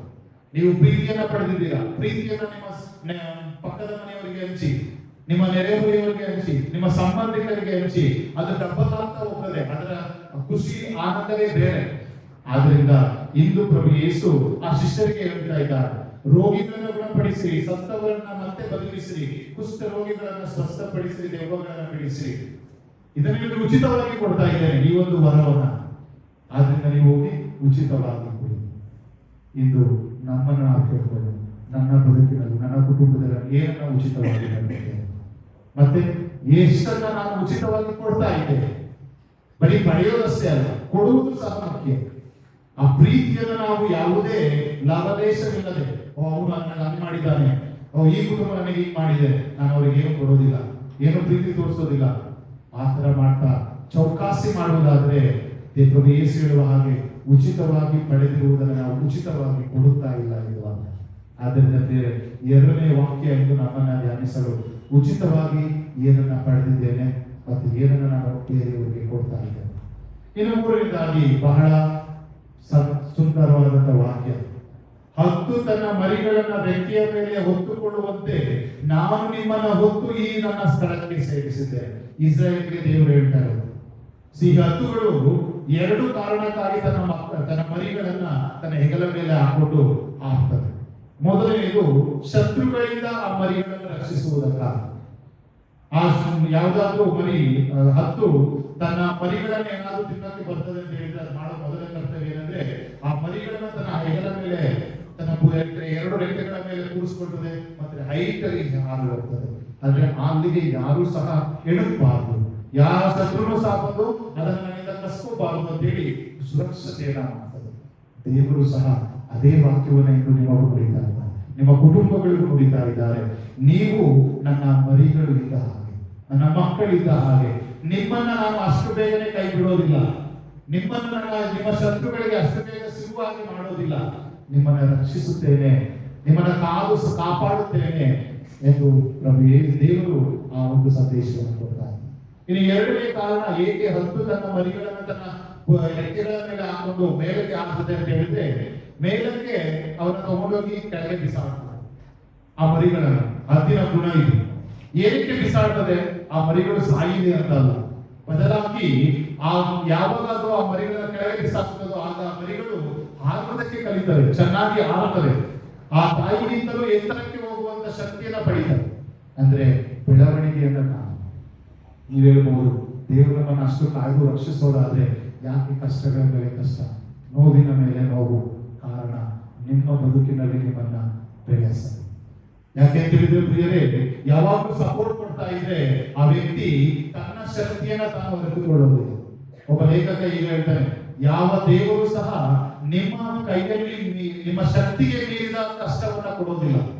ನಿಮಗೆ ಈ ಶಕ್ತಿ ಇದೆ, ನಿಮ್ಮಲ್ಲಿ ಈ ಶಕ್ತಿ ಇದೆ ಎಲ್ಲ ಕಷ್ಟಗಳನ್ನು ಜಯಿಸಲು, ಆದ್ರೆ ನೀವು ಆ ಶಕ್ತಿಯನ್ನ ಅರಿತುಕೊಂಡಿಲ್ಲ ಅಷ್ಟೇ. ಆದ್ರಿಂದ ಯಾವಾಗ ನಿಮಗೆ ಕಷ್ಟಗಳ ಮೇಲೆ ಕಷ್ಟ ಬರ್ತಾ ಇರ್ತದೆ, ಪ್ರಾರ್ಥನೆ ಮಾಡಿದ್ರು ಆ ನೋವುಗಳಾಗಿರ್ಬೋದು, ಸಮಸ್ಯೆಗಳಾಗಿರ್ಬೋದು ನಿಲ್ಲೋದಿಲ್ಲ, ಭಯ ಪಡಬೇಡಿ, ದೇವರು ನಿಮ್ಮನ್ನ ಸ್ಟ್ರಾಂಗ್ ಮಾಡ್ತಾ ಇದ್ದಾರೆ ಅಂತ. ಯಾವಾಗ ನೀವು ನೋಡಿ, ಯಾವ ವ್ಯಕ್ತಿ ಕಷ್ಟಗಳ ಮೇಲೆ ಕಷ್ಟ ಅನುಭವಿಸುತ್ತಾನೆ, ಅವನು ಹೇಳ್ತಾನೆ, ಒಂದ್ ಟೈಮ್ ಹೇಳ್ತಾನೆ, ಯಾವ ಕಷ್ಟ ಆದ್ರೆ ಅಂದ್ರೆ ಅಂತ ದೊಡ್ಡ ಕಷ್ಟವನ್ನೇ ನಾನು ಜಯಿಸಿದ್ದೇನೆ, ಇನ್ನಿಲ್ಲ ಈ ಕಷ್ಟ ಯಾವ ಲೆಕ್ಕ. ಅಂದ್ರೆ ಸ್ಟ್ರಾಂಗ್ ಆಗಿರೋ ಮೈಂಡ್ ಸೆಟ್ ಇರೋರು ಮಾತ್ರ ಆ ರೀತಿ ಪ್ರಭು ದೇವರು ಸಹ ಅನೇಕ ಬಾರಿ ಕಷ್ಟಗಳು ಬಂದಾಗ ಕುಟುಂಬದಲ್ಲಿ ಅದನ್ನ ನಿಮ್ಮಲ್ಲಿ ನಿಮ್ಮ ಕುಟುಂಬವನ್ನು ಒಂದಾಗಿಸೋದಕ್ಕೆ ಅಥವಾ ನಿಮ್ಮ ಕುಟುಂಬದಲ್ಲಿ ಆ ಧೈರ್ಯವನ್ನ ತುಂಬೋದಕ್ಕೆ ಆ ಒಂದು ಕಷ್ಟಗಳು ಅನೇಕ ಬಾರಿ ಬರ್ತವೆ. ನಿಮ್ಮ ವಿಶ್ವಾಸವನ್ನ ಪರೀಕ್ಷಿಸಲು ಒಮ್ಮೆ ಕಷ್ಟಗಳು ಬರ್ತವೆ. ಆದ್ರಿಂದ ದೇವರಲ್ಲಿ ವಿಶ್ವಾಸವನ್ನ ಕಳೆದುಕೊಳ್ಳಬೇಕು. ಇನ್ನು ಕೊನೆಯದಾಗಿ ಪ್ರಿಯರೇ, ಪ್ರಭು ಇಂದಿನ ಎರಡನೇ ವಾಚನದಲ್ಲಿ ನಾವು ಪಾಪದಿಂದ ದುರ್ಬಲರಾಗಿದ್ದಾಗಲೇ ಯೇಸು ಕ್ರಿಸ್ತರು ಪಾಪಿಗಳಿಗೋಸ್ಕರ ಪ್ರಾಣತ್ಯಾಗ ಮಾಡಿದರು. ಯೇಸು ಆ ಶಿಲುಬೆಯ ಮೇಲೆ ಹೊತ್ತಿದ್ದು ಮರಣ ಹೊಂದಿದೆಯೇ ದೇವರ ಜೊತೆ ಮನುಷ್ಯರನ್ನ ಒಂದಾಗಿಸಿ. ಪಾಪದಿಂದಾಗಿ ಆ ಮನುಷ್ಯ ಮತ್ತು ದೇವರ ನಡುವಿನ ಸಂಬಂಧ ಕಳೆದು ಹೋಗಿದೆ. ಅದನ್ನು ಮತ್ತೆ ಬೆಸೆಯುವುದಕ್ಕಾಗಿ ಯೇಸು ಈ ಭೂಲೋಕಕ್ಕೆ ಬಂದರು. ನಿಜವಾಗಿಯೂ ಈ ಭೂಲೋಕದಲ್ಲಿ ಪ್ರಿಯರೇ, ಪ್ರಭು ಯೇಸು ಶುಭ ಸಂದೇಶದಲ್ಲಿ ಹೇಳ್ತಾ ಇದ್ದಾರೆ ಶಿಷ್ಯರಿಗೆ, ನೀವೆಲ್ಲಲ್ಲಿ ಹೋಗ್ತೀರಾ ಅಲ್ಲಿ ಸಾರಿ ಏನಂತ ಹೇಳಿ, ಸ್ವರ್ಗ ಸಾಮ್ರಾಜ್ಯ ಸಮೀಪಿಸಿದೆ. ಸ್ವರ್ಗ ಸಾಮ್ರಾಜ್ಯ ಅಂದ್ರೆ ಎಲ್ಲಿ ಪ್ರೀತಿ ಇರ್ತದೋ ಅದೇ ಸ್ವರ್ಗ ಸಾಮ್ರಾಜ್ಯ, ಎಲ್ಲಿ ಶಾಂತಿ ಇರ್ತದೋ ಅದೇ ಸ್ವರ್ಗ ಸಾಮ್ರಾಜ್ಯ, ಎಲ್ಲಿ ಅನ್ಯೋನ್ಯತೆ ಇರ್ತದೋ ಅದೇ ಶಾಂತಿ ಸಾಮ್ರಾಜ್ಯ. ಅದರಿಂದ ಪ್ರಿಯರೇ, ಯೇಸುವೆ ನಮ್ಮನ್ನ ದೇವರೊಂದಿಗೆ ಒಂದಾಗಿಸಲು, ಸಂಬಂಧವನ್ನ ಗಟ್ಟಿಗೊಳಿಸಲು ತಮ್ಮ ರಕ್ತವನ್ನ ಸುರಿಸಿರುವಾಗ ಇಂದು ನಮ್ಮ ಸಂಬಂಧಗಳು ಹೇಗಿವೆ? ನಾವು ಸಹ ಸಂಬಂಧವನ್ನ ಕಟ್ಟುವವರಾಗಬೇಕೇ ಹೊರತು ಸಂಬಂಧಗಳನ್ನ ಕಡಿದುಕೊಂಡು ಹೋಗುವವರು ಬೇಕಾಗಿಲ್ಲ. ಪ್ರಸ್ತುತ ಸಮಾಜದಲ್ಲಿ ಎಲ್ಲರೂ ಏನ್ ಮಾಡ್ತಾರೆ, ನಿನ್ನ ಅವಶ್ಯಕತೆ ನನಗಿಲ್ಲ, ನೀನ್ ಇಲ್ಲದವೂ ನಾನು ಬೆಳಿತೀನಿ ಅಂದ್ರೆ ಸಂಬಂಧವನ್ನ ಕಡಿದುಕೊಂಡು ಹೋಗ್ತೇನೆ. ಅದರಿಂದಾಗಿ ಆನಂದ ಎಲ್ಲಿರಲು ಸಾಧ್ಯ? ಈಗ ಅಣ್ಣ ತಮ್ಮಂದಿರು ಒಟ್ಟಾಗಿ ಜೀವಿಸ್ತಾ ಇದ್ರೆ ಎಷ್ಟು ಚಂದ ಆ ಕುಟುಂಬದಲ್ಲಿ, ಎಷ್ಟು ಆನಂದ ಆ ಕುಟುಂಬದಲ್ಲಿ. ಅದೇ ನನಗೆ ನೀನ್ ಬೇಡ, ನಿನಗೆ ನಾನ್ ಬೇಡ ಅಂತ ಹೇಳಿ ನಾವು ಕಿತ್ತಾಡ್ತಾ ಜಗಳವಾಡ್ತಾ ಸಂಬಂಧಗಳನ್ನ ಕಳೆದುಕೊಂಡು ಹೋದಾಗ ಅಲ್ಲೆಲ್ಲಿದೆ ಆನಂದ, ಅದೆಲ್ಲಿದೆ ಪ್ರೀತಿ, ಅಲ್ಲೆಲ್ಲಿದೆ ಸಿಕ್ಕಿದೆ? ಉಚಿತವಾಗಿ ಪಡೆದಂಥದ್ದನ್ನು ನಾವು ಹೇಗೆ ಕೊಡೋದು ಸಾಧ್ಯ? ಆದ್ರಿಂದ ಪ್ರಿಯ ಸಹೋದರ ಸಹೋದರಿ, ಈ 4 ವಾಕ್ಯಗಳು ಇದು ನಮ್ಮ ಈ ಒಂದು ಭಾನುವಾರದ ಜೀವನದಲ್ಲಿ ಅಳವಡಿಸಿಕೊಳ್ಳಲು ಪ್ರಯತ್ನಿಸೋಣ. ಮೊದಲನೇದು, ಬೆಳೆಯನ್ನು ಹೇರಳವಾಗಿದೆ, ನೀನು ಕೊಯ್ಲುಗಾರನಾಗಲು ಸಿದ್ಧನಿದೆಯಾ? ಎರಡನೇದು, ಉಚಿತವಾಗಿ ಅನೇಕ ವಸ್ತುಗಳನ್ನ ಪಡೆದಿದೆಯಾ? ಉಚಿತವಾಗಿ ಕೊಡಲು ಸಿದ್ಧನಿದೆಯಾ? ಹದ್ದು ತನ್ನ ಮರಿಗಳನ್ನ ಕಾಯುವ ಹಾಗೆ ದೇವರು ಸದಾ ನಿಮ್ಮನ್ನ ಕಾಯುತ್ತಾರೆ. ಇನ್ನು 4ನೇದು, ಸದಾ ನಮ್ಮ ಸಂಬಂಧಗಳನ್ನ ಗಟ್ಟಿಗೊಳಿಸಿಕೊಂಡು ಸಂಬಂಧಗಳನ್ನ ಬೆಳೆಸುವ ವ್ಯಕ್ತಿಗಳು ನಾವಾಗುವಂತೆ ದೇವರನ್ನು ಘೋಷಿಸಿದ್ದೇವೆ.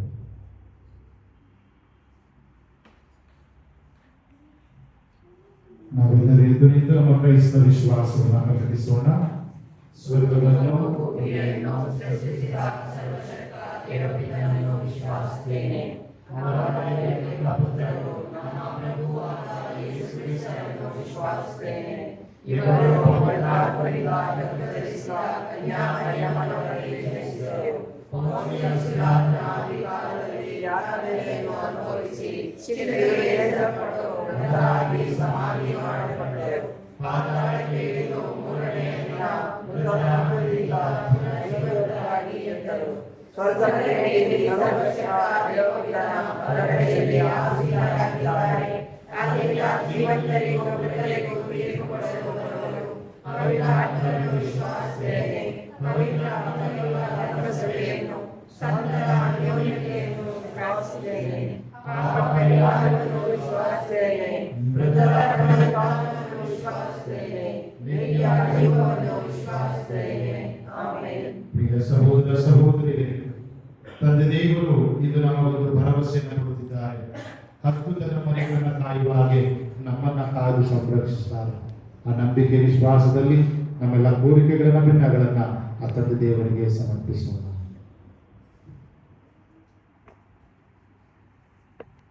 ನಿಮ್ಮ ಉತ್ತರ: ಪ್ರಭು ನಮ್ಮ ಪ್ರಾರ್ಥನೆಯನ್ನು ಆಲಿಸಿರಿ. ಧರ್ಮಸಭೆಗಾಗಿ ತಂದೆಯೇ, ಧರ್ಮಸಭೆಯನ್ನು ಮುನ್ನಡೆಸುತ್ತಿರುವ ಜಗದ್ಗುರುಗಳು, ಧರ್ಮಾಧ್ಯಕ್ಷರು, ಯಾಜಕರು ಮತ್ತು ಧಾರ್ಮಿಕ ಸಹೋದರ ಸಹೋದರಿಯರಿಗಾಗಿ ಪ್ರಾರ್ಥಿಸುತ್ತೇವೆ.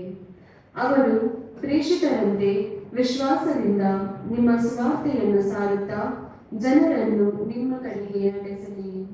ಅವರನ್ನು ನಿಮ್ಮ ಪವಿತ್ರಾತ್ಮರಿಂದ ಸದಾ ಬಲಪಡಿಸಬೇಕೆಂದು ನಿಮ್ಮಲ್ಲಿ ಪ್ರಾರ್ಥಿಸುತ್ತೇವೆ.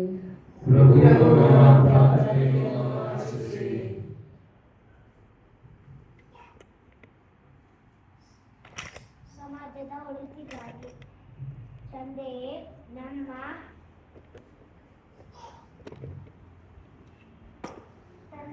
ಸಮಾಜದ ಒಳಿತಿಗಾಗಿ ತಂದೆ, ನಮ್ಮ ಜನನಾಯಕರು, ಬಡವರ, ನಿರ್ಗತಿಕರ ಮತ್ತು ಕಷ್ಟದಲ್ಲಿರುವವರಿಗೆ ಸರ್ಕಾರದ ಯೋಜನೆಗಳ ಸಹಾಯ ಮಾಡುವ ಮನಸ್ಸನ್ನು ನೀಡಿರಿ. ಸಮಾಜದಲ್ಲಿ ಶಾಂತಿ, ನ್ಯಾಯ ಮತ್ತು ಸಹೋದರ ಬೆಳೆಯಲು ಪ್ರಜಾನಾಯಕರನ್ನು ನಿಮ್ಮ ಸಾಧನೆಗಳನ್ನಾಗಿ ಮಾಡಬೇಕೆಂದು ನಿಮ್ಮಲ್ಲಿ ಪ್ರಾರ್ಥಿಸುತ್ತೇವೆ.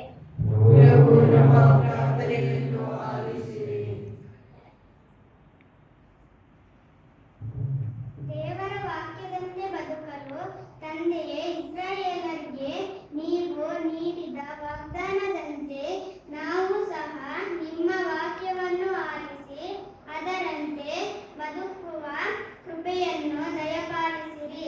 ನಾವು ಕೇವಲ ಹೆಸರಿಗೆ ಮಾತ್ರ ಕ್ರೈಸ್ತರಾಗದೆ ನಿಮ್ಮ ಸ್ವಕೀಯ ಜನರಾಗಿ ಮತ್ತು ಪರಿಶುದ್ಧ ಜನಾಂಗವಾಗಿ ಬದುಕುವಂತೆ ನಮ್ಮನ್ನು ರೂಪಿಸಿರೆಂದು ನಿಮ್ಮಲ್ಲಿ ಪ್ರಾರ್ಥಿಸುತ್ತೇವೆ.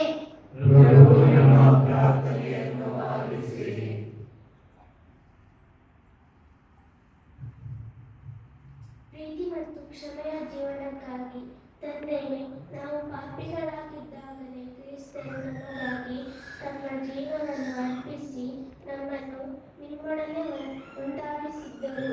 ಆ ಮಹಾ ಪ್ರೀತಿಯನ್ನು ಅರಿತು ನಾವು ಪರಸ್ಪರ ಕ್ಷಮಿಸಿ ದೇಶವನ್ನು ತೊರೆದು ಪ್ರೀತಿ ಮತ್ತು ಸ್ನೇಹದಿಂದ ಬದುಕುವಂತೆ ಅನುಗ್ರಹಿಸಿರಿ. ಕ್ರಿಸ್ತರ ತ್ಯಾಗವು ನಮ್ಮ ಜೀವನಕ್ಕೆ ಆದರ್ಶವಾಗಲಿ. ನಾವು ಶಾಂತಿ ಮತ್ತು ಸೌಹಾರ್ದತೆಯ ದೂತರಾಗುವಂತೆ ಮಾಡಿರೆಂದು ನಿಮ್ಮಲ್ಲಿ ಪ್ರಾರ್ಥಿಸುತ್ತೇವೆ.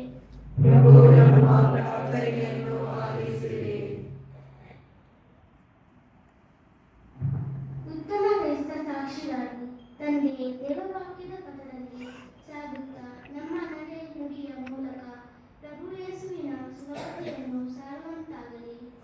ನಮ್ಮ ಕುಟುಂಬಗಳು ಪ್ರೀತಿ, ವಿಶ್ವಾಸ ಮತ್ತು ಪ್ರಾರ್ಥನೆಯ ಕೇಂದ್ರಗಳಾಗಲಿ.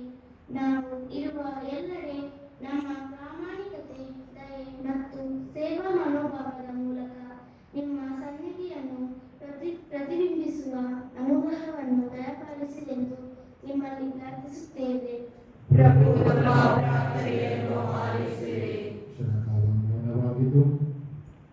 ನಮ್ಮ ವೈಯಕ್ತಿಕ ಹಾಗೂ ನಮ್ಮ ಕುಟುಂಬದ ಕೋರಿಕೆಗಳನ್ನು ತಂದೆ ದೇವರಿಗೆ ಸಮರ್ಪಿಸೋಣ.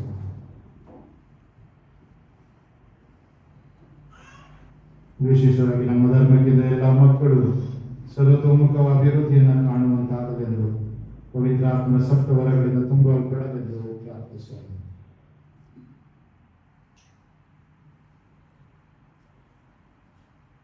ಸರ್ವಶಕ್ತ ದೇವರೇ, ನಮ್ಮ ಮೇಲಿನ ನಂಬಿಕೆ ವಿಶ್ವಾಸದಿಂದ ನಾವು ನಮ್ಮ ಹೃದಯಾಂತರಾಳದಿಂದ ನಿವೇದಿಸಿದ ಎಲ್ಲ ಕೋರಿಕೆಗಳನ್ನು ದಯವಿಟ್ಟು ಆಲಿಸಿರಿ. ನಿಮ್ಮ ಚಿತ್ತವಾದರೆ ಇವೆಲ್ಲವೂ ನಮ್ಮ ಬದುಕಿನಲ್ಲಿ ನೆರವೇರಿ ನಾವು ಪ್ರಭುವಿನ ಸಂದೇಶವನ್ನು ಸಾರುವ ಸಾಕ್ಷಿಯುತ ಬದುಕನ್ನು ಜೀವಿಸುವಂತೆ ಮಾಡಕರುಣಿಸಿ. ನಮ್ಮ ಪ್ರಭು ಕ್ರಿಸ್ತರ ಮುಖಾಂತರ ನಿಮ್ಮನ್ನು ಪ್ರಾರ್ಥಿಸುತ್ತೇವೆ. ಪುಟದ ಸಂಖ್ಯೆ 231.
ಸಹೋದರ ಸಹೋದರಿಯರೇ, ನನ್ನ ಮತ್ತು ನಿಮ್ಮ ಈ ಬಲಿಯು ಸರ್ವಶಕ್ತ ಪಿತ ದೇವರಿಗೆ ಅಂಗೀಕೃತವಾಗುವಂತೆ ಪ್ರಾರ್ಥಿಸಿರಿ.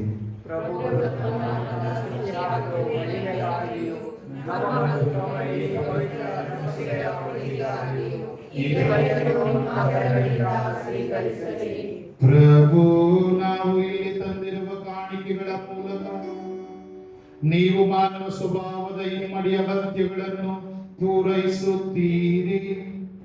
ಆಹಾರದಿಂದ ನಮ್ಮನ್ನು ಪೋಷಿಸುತ್ತೀರಿ ಹಾಗೂ ನಿಮ್ಮ ಸಂಸ್ಕಾರದಿಂದ ನಮ್ಮನ್ನು ಪುನಶ್ಚೇತನಗೊಳಿಸುತ್ತೀರಿ. ಇವು ಒದಗಿರುವ ಆದರಣೆಯು ನಮಗೆ ಶರೀರದಲ್ಲೂ ಆತ್ಮದಲ್ಲೂ ಎಂದು ವಿಫಲವಾಗದಿರಲಿ. ನಮ್ಮ ಪ್ರಭು ಕ್ರಿಸ್ತರ ಮುಖಾಂತರ ನಿಮ್ಮನ್ನು ಪ್ರಾರ್ಥಿಸುತ್ತೇವೆ.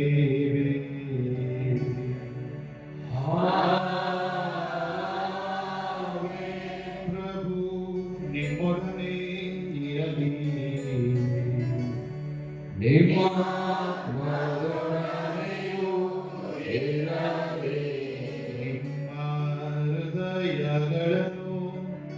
ಮೇಲಕ್ಕೆ ಪ್ರಭುವಿನ ಕಡೆಗೆ ಎತ್ತಿದ್ದೇವೆ. ನಮ್ಮ ಪ್ರಭು ದೇವರಿಗೆ ಕೃತಜ್ಞತೆಯನ್ನು ಸಲ್ಲಿಸೋಣ. ಅದು ಯೋಗ್ಯ ಮತ್ತು ನ್ಯಾಯವಾಗಿದೆ. ಪ್ರಭು ಪವಿತ್ರ ಪಿತನೇ ಸರ್ವಶಕ್ತ ನಿತ್ಯ ದೇವರೇ, ನಾವು ಎಂದೆಂದು ಎಲ್ಲೆಲ್ಲೂ ನಮ್ಮ ಪ್ರಭು ಕ್ರಿಸ್ತರ ಮುಖಾಂತರ ನಿಮಗೆ ಕೃತಜ್ಞತೆಯನ್ನು ಸಲ್ಲಿಸುವುದು ನಿಜವಾಗಿ ಯೋಗ್ಯವೂ ನ್ಯಾಯವೂ ಆಗಿದೆ, ನಮ್ಮ ಕರ್ತವ್ಯವೂ ರಕ್ಷಣೆಯೂ ಆಗಿದೆ. ಏಕೆಂದರೆ ಅವನತಿಗೀಡಾದ ಮಾನವ ಸ್ವಭಾವವನ್ನು ಪ್ರಭು ಯೇಸು ಕ್ರಿಸ್ತರು ತಮ್ಮ ಜನನದಿಂದ ಪುನಶ್ಚೇತನಗೊಳಿಸಿದರು. ತಮ್ಮ ಯಾತನೆಯಿಂದ ನಮ್ಮ ಪಾಪಗಳನ್ನು ಅಳಿಸಿ ಹಾಕಿದರು. ಮೃತರ ಮಧ್ಯದಿಂದ ಪುನರ್ಜೀವಂತರಾಗಿ ಏಳುವುದರ ಮೂಲಕ ನಿತ್ಯ ಜೀವದ ಮಾರ್ಗವನ್ನು ನಮಗೆ ತೆರೆದಿದ್ದಾರೆ. ತಂದೆಯೇ, ನಿಮ್ಮ ಬಳಿಗೆ ಏರಿ ಹೋಗುವುದರ ಮೂಲಕ ಸ್ವರ್ಗದ ದ್ವಾರವನ್ನು ನಮಗೆ ತೆರೆದಿದ್ದಾರೆ. ಆದುದರಿಂದ ದೂತ ಸಂತರ ಸಮೂಹದೊಂದಿಗೆ ನಾವು ನಿಮ್ಮ ಮಹಿಮಾ ಗೀತೆಯನ್ನು ಹಾಡುತ್ತಾ ನಿರಂತರವಾಗಿ ನಿಮ್ಮ ಸ್ತುತಿಯನ್ನು ನಾವು ಘೋಷಿಸುತ್ತೇವೆ.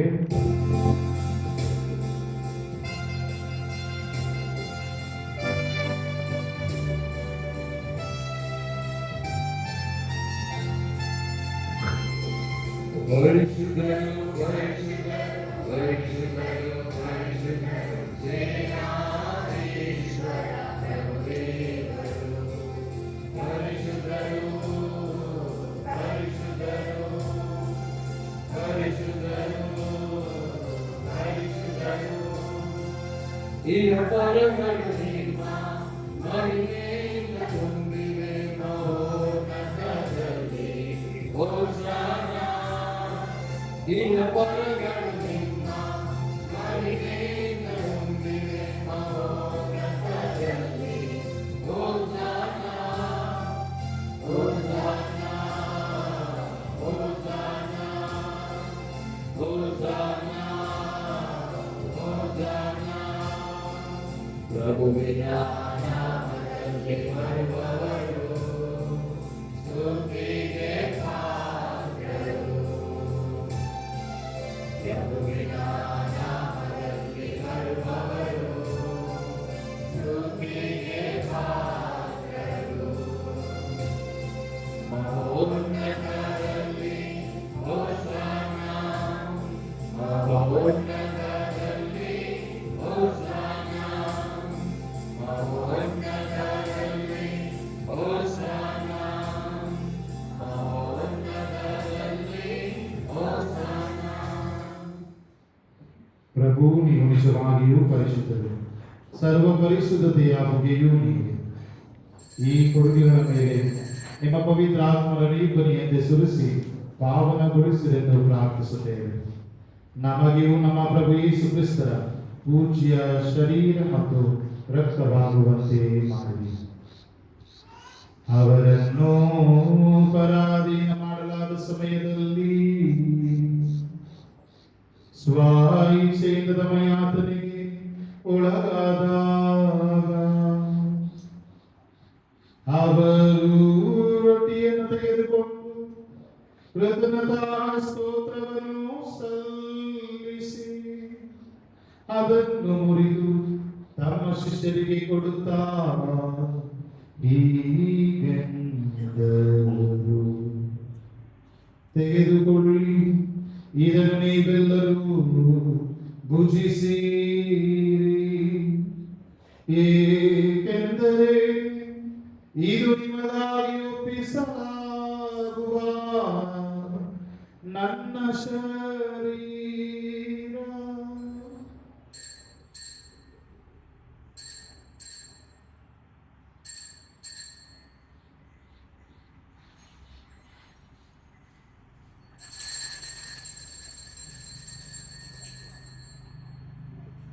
ಅಂತೆಯೇ ಭೋಜನದ ಅಂತ್ಯದಲ್ಲಿ ಅವರು ಪಾನಪಾತ್ರೆಯನ್ನು ತೆಗೆದುಕೊಂಡು ಮತ್ತೊಮ್ಮೆ ನಿಮಗೆ ಕೃತಜ್ಞತೆಯನ್ನು ಸಲ್ಲಿಸಿ ತಮ್ಮ ಶಿಷ್ಯರಿಗೆ ಕೊಡುತ್ತಾ ಹೀಗೆಂದರು,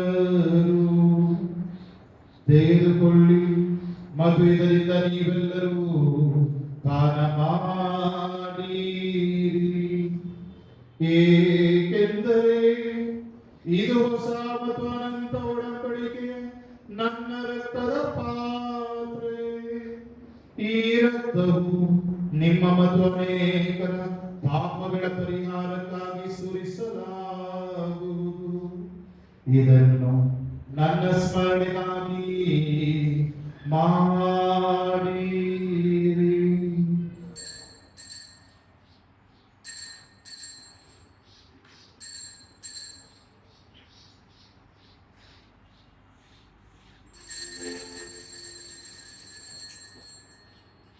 ವಿಶ್ವಾಸದ ರಹಸ್ಯ.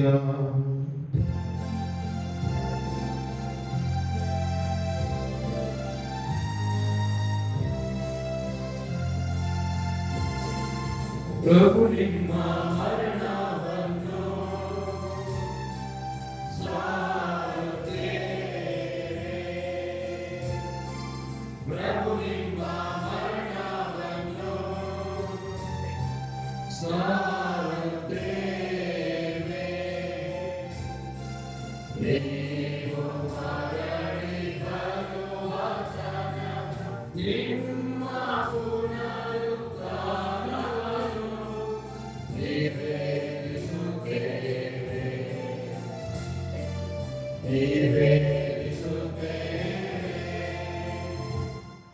ಆದುದರಿಂದ ಪ್ರಭು, ನಿಮ್ಮ ಸಮ್ಮುಖದಲ್ಲಿ ನಿಂತು ಸೇವೆ ಸಲ್ಲಿಸಲು ನಮ್ಮನ್ನು ಯೋಗ್ಯರೆಂದು ಪರಿಗಣಿಸಿದಕ್ಕಾಗಿ ನಿಮಗೆ ಕೃತಜ್ಞತೆಯನ್ನು ಸಲ್ಲಿಸುತ್ತೇವೆ. ಕ್ರಿಸ್ತರ ಮರಣ ಮತ್ತು ಪುನರುತ್ಥಾನದ ಸ್ಮರಣೆಯನ್ನು ಆಚರಿಸುತ್ತಾ ಜೀವಬೀವ ರೊಟ್ಟಿಯನ್ನು ರಕ್ಷಣೆಯಲ್ಲಿರುವ ಈ ಪಾತ್ರೆಯನ್ನು ನಿಮಗೆ ಅರ್ಪಿಸುತ್ತೇವೆ. ಕ್ರಿಸ್ತರ ಶರೀರ ಮತ್ತು ರಕ್ತದಲ್ಲಿ ಪಾಲ್ಗೊಳ್ಳುವ ನಮ್ಮನ್ನು ಪವಿತ್ರ ಆತ್ಮರನ್ನು ಉಳಿಸಬೇಕೆಂದು ನಿಮ್ಮನ್ನು ವಿನಯದಿಂದ ವಿನಯಿಸುತ್ತೇವೆ. ಪ್ರಭು, ನೀವು ವಿಶ್ವವ್ಯಾಪಿ ಧರ್ಮ ಸಭೆಯನ್ನು ಸ್ಮರಿಸಿಕೊಳ್ಳಿ. ನಮ್ಮ ವಿಶ್ವಗುರು ಲಿಯೋ ಅವರೊಂದಿಗೂ ನಮ್ಮ ಧರ್ಮಾಧ್ಯಕ್ಷ ಅಂತೋಣಿ ಸ್ವಾಮಿ ಅವರೊಂದಿಗೂ ಸಕಲ ಯಾಜಕರೊಂದಿಗೂ ಅದನ್ನು ಪ್ರೀತಿಯ ಪರಿಪೂರ್ಣತೆಗೆ ಮುನ್ನಡೆಸಿರಿ. ಪ್ರಭು, ಪುನರುತ್ಥಾನದ ನಿರೀಕ್ಷೆಯಲ್ಲಿ ಶ್ರಮಿಸುತ್ತಿರುವ ಮೃತ ಹೊಂದಿರುವ ನಮ್ಮ ಕುಟುಂಬದ ನಮ್ಮ ಸಹೋದರ ಸಹೋದರಿಯರನ್ನು ಇಂದು ಬಲಿಪೂಜೆಯಲ್ಲಿ ಉದ್ದೇಶಗಳಲ್ಲಿ ಪ್ರಾರ್ಥಿಸುವ ಮೃತ ಹೊಂದಿದವರ ಆತ್ಮಗಳನ್ನು, ಶುದ್ಧೀಕರಣ ಸ್ಥಳದಲ್ಲಿರುವಂತೆಲ್ಲ ಆತ್ಮಗಳನ್ನು ನಿಮ್ಮ ದಯೆಯಲ್ಲಿ ಇಂದು ಮೃತ ಹೊಂದಿದ ಎಲ್ಲರನ್ನು ಸ್ಮರಿಸಿಕೊಳ್ಳಿರಿ. ಅವರನ್ನು ನಿಮ್ಮ ಸಮ್ಮುಖದ ಪ್ರಭೆಗೆ ಬರಮಾಡಿರಿ. ನಮ್ಮ ಮೇಲೂ ನಮ್ಮ ಕುಟುಂಬಗಳ ಮೇಲೂ ಇಂದು ಬಲಿಪೂಜೆ ಉದ್ದೇಶವನ್ನು ಅರ್ಪಿಸುತ್ತಿರುವವರ ಮೇಲೂ ದಯ ತೋರಿ. ದೇವಮಾತೆ ಪೂಜೆ ಕನ್ಯಾ ಮರಿಯಮ್ಮನವರೊಂದಿಗೂ ಆಕೆಯ ಪತಿಸಂತ ಜೋಸೇಫರೊಂದಿಗೂ ಪುನೀತ ಪ್ರೇಷಿತರೊಂದಿಗೂ ಎಲ್ಲ ಕಾಲಗಳಲ್ಲಿ ನಿಮ್ಮ ಮೆಚ್ಚುಗೆಗೆ ಪಾತ್ರರಾದ ಸಕಲ ಸಂತರೊಂದಿಗೂ ನಾವು ನಿತ್ಯ ಜೀವನದಲ್ಲಿ ಸಹಭಾಗಿಗಳಾಗಿ ನಿಮ್ಮನ್ನು ಸ್ತುತಿಸಿ ಮಹಿಪಡಿಸುವಂತೆ ನಿಮ್ಮ ಪುತ್ರ ಯೇಸು ಕ್ರಿಸ್ತರ ಮುಖಾಂತರ ಪ್ರಾರ್ಥಿಸುತ್ತೇವೆ. ಇವರ ಮುಖಾಂತರವೂ ಇವರೊಂದಿಗೂ ಇವರಲ್ಲಿಯೂ ಸರ್ವಶಕ್ತ ತಂದೆಯಾದ ದೇವರೇ, ಪವಿತ್ರಾತ್ಮರಾಯಿತರಲ್ಲಿ ಸರ್ವ ಗೌರವವೂ ಮಹಿಮೆ ಯುಗಾಂತರಕ್ಕೂ ನಿಮಗೆ ಸಲ್ಲಲಿ.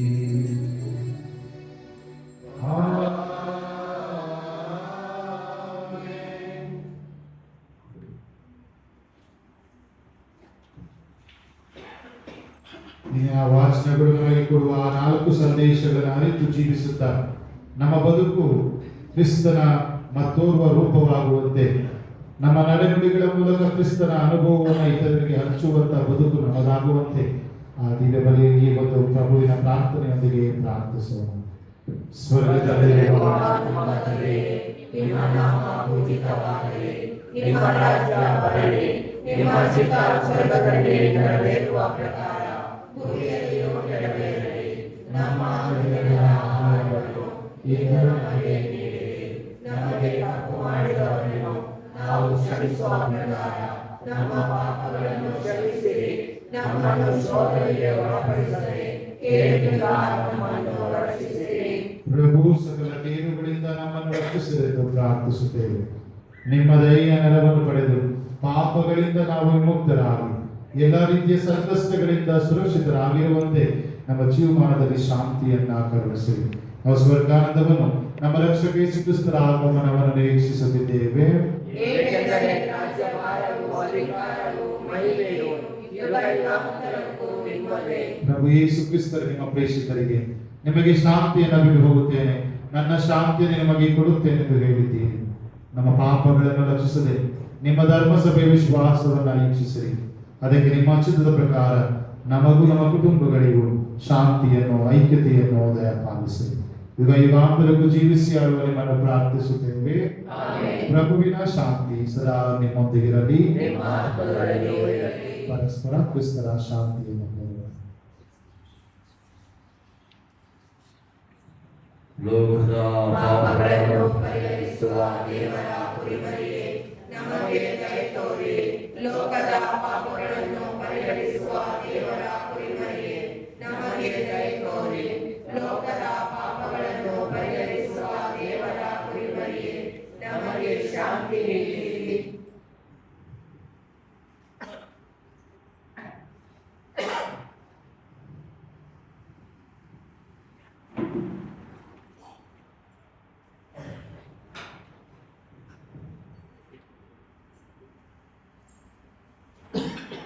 ಈಗೋ ದೇವರ ಕುರಿಮರಿ, ಈಗೋ ಇವರೇ ಲೋಕದ ಪಾಪಗಳನ್ನು ಪರಿಹರಿಸುವವರು.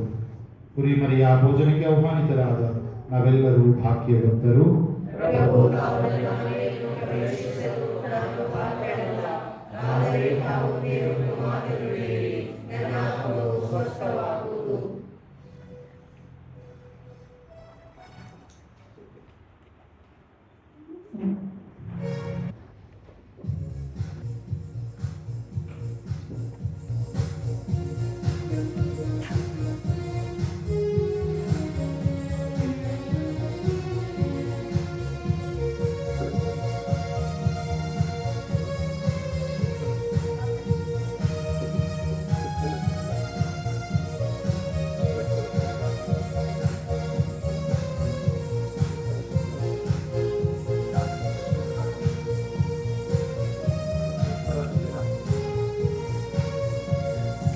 ಉಳಿಯುತ್ತಿದೆ ಹೃದಯ ನಿನ್ನಂಬರಿಸಿ, ಹಿಡಿಯುತ್ತಿದೆ ಈ ಮನಸ್ಸು ನಿನ್ನನ್ನೇ ನೆನೆಸಿ. ನೀನಿಲ್ಲದೆ ಬರಡು ಈ ಜೀವನ, ನೀರು ಇನ್ನಾತ್ಮಕ್ಕೆ ಮಮತೆಯ ಪ್ರೀತಿಯ ಅಮೃತ ಸಿಂಚನ.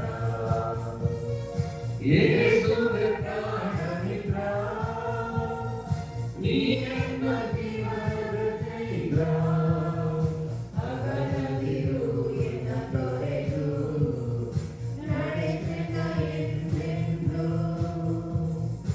ಯೇಸುವೇ ಪ್ರಾಣ ಮಿತ್ರ, ನೀ ನನ್ನ ಜೀವನದ ಚೈತ್ರ. ಅಗಲದಿರು ಎನ್ನ ತೊರೆದು, ನಡೆಸೆನ ಎಂದೆಂದು.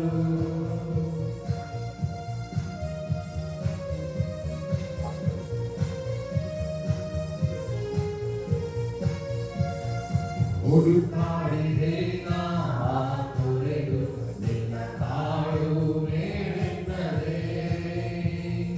ಹರಿದಾಡಿದೆ ನಾ ಹರಿಸಿ, ನಿನ್ನ ಬೇಡ ಕಡಿಮೆಯಲಿ.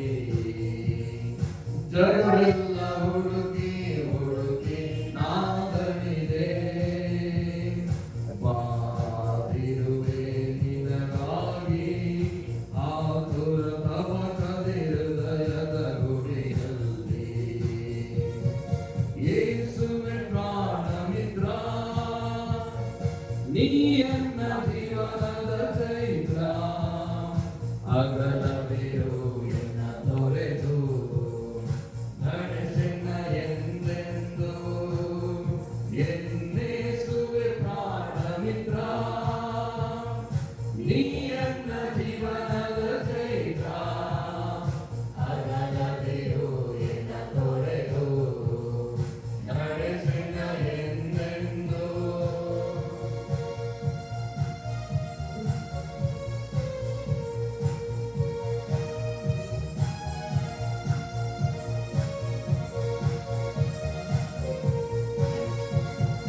ನೀನೆನ್ನ ಬಳಿಯಿರಲು ಎಂದರೇನು ನಾನು ಪ್ರಭು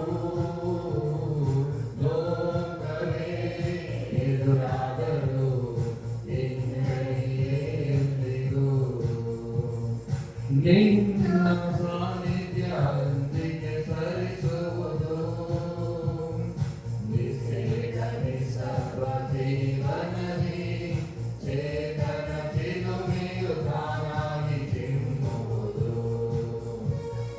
ಯೇಸುವೆ ಪ್ರಾಣ ಮಿತ್ರ ನೀನೆನ್ನ ಜೀವನದ ಚೈತ್ರ ಅಗಲಗಿರು ಎನ್ನ ತೊರೆದು ನಡೆಸೆನ ಎಂದೆಂದು ಎನ್ನೇಸುವೆ ಪ್ರಾಣ ಮಿತ್ರ ನೀನೆನ್ನ ಜೀವನದ ಚೈತ್ರ ಅಗಲಗಿರು ಎನ್ನ ತೊರೆದು ನಡೆಸೆನ ಎಂದೆಂದು.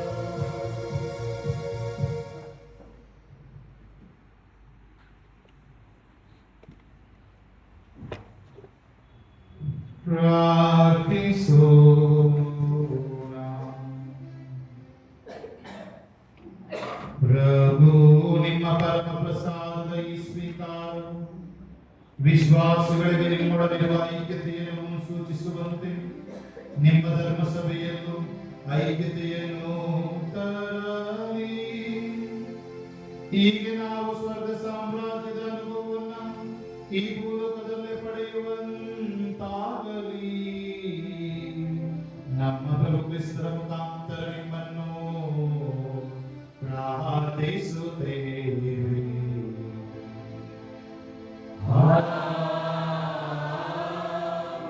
ಪ್ರಭು ನಿಮ್ಮೊಡನೆ ಇರಲಿ.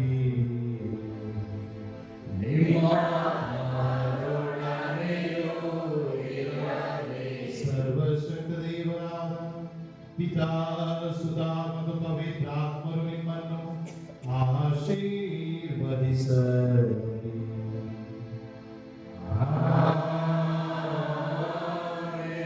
ಹೋಗಿ ಬನ್ನಿ, ಯೇಸುವಿನ ಶುಭ ಸಂದೇಶಕ್ಕೆ ಸಾಕ್ಷಿಗಳಾಗಿ ಜೀವಿಸಿ.